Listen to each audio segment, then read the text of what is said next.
اس حدیث کو پیش کرتا ہے، جاؤ اگر آپ کے پاس کتاب ہے تو لے آئیے، ابواب الوتر بات تلاش کیجئے۔ حدیث کو پیش کرنے کے بعد مصنف آگے یہ نہیں لکھتا یہ حدیث ضعیف ہے، اللہ کی قسم اگر یہ لکھ دیتا یہ حدیث ضعیف ہے تب بھی ہم یہی سمجھتے کہ ہو سکتا ہے ان کی تحقیق کے مطابق ضعیف ہو۔ حدیث کو ضعیف نہیں لکھا، نہ یہ لکھا کہ یہ حدیث منسوخ ہے، اس کی ناسخ یہ ہے، یہ مرجوع ہے، اس کی راجع یہ ہے، نہیں، حدیث لکھنے کے بعد کیا کہا؟ وَهُوَ صَعْبٌ جِدًّا، یہ حدیث بہت مشکل ہے، یہ حدیث بہت مشکل ہے۔ آگے سنیے، کہا اس حدیث کا جواب تلاش کرنے میں مجھے 10 سال لگ گئے۔ کتنے؟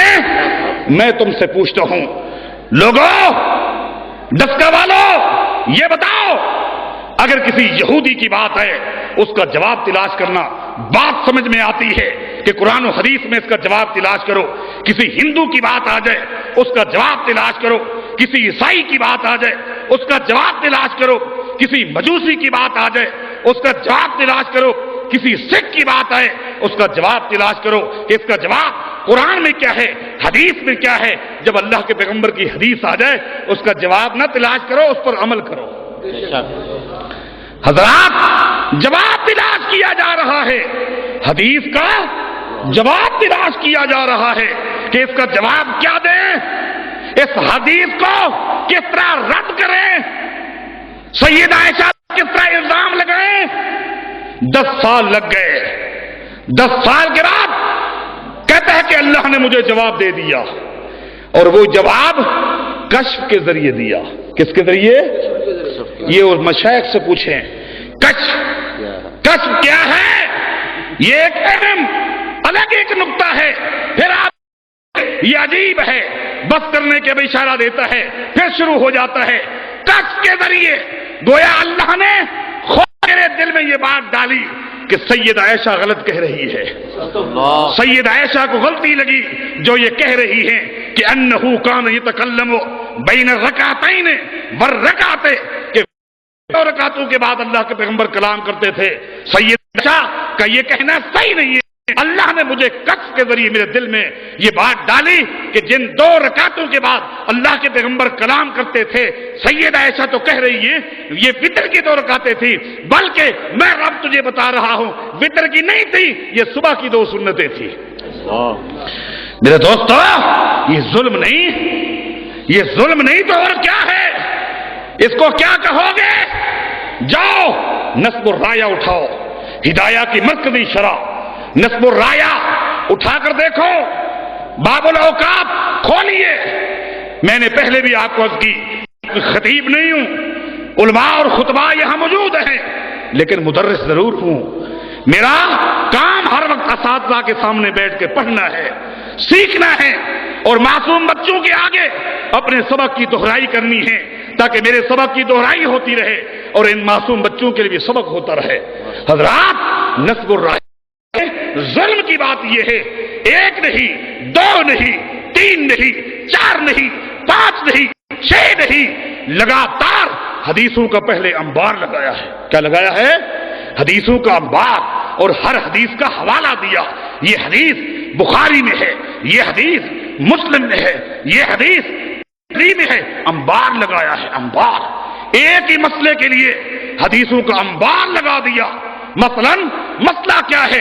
اللہ کے پیغمبر فرماتے ہیں من ادرک رکعتا قبل ان تغرب الشمس فلیتم صلاته۔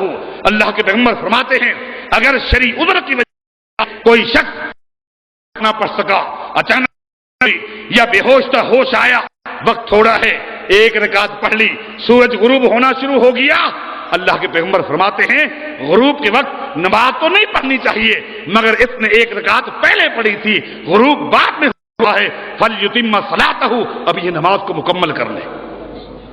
صبح کا ومن ادرک رکعتا قبل ان تطلع الشمس فلیتم صلاته، صبح کی 1 رکعت پڑھی، سورج طلوع ہونا شروع ہو گیا، اللہ کے پیغمبر فرماتے ہیں نماز مکمل کر لے، دوسری رکعت پڑھ لے۔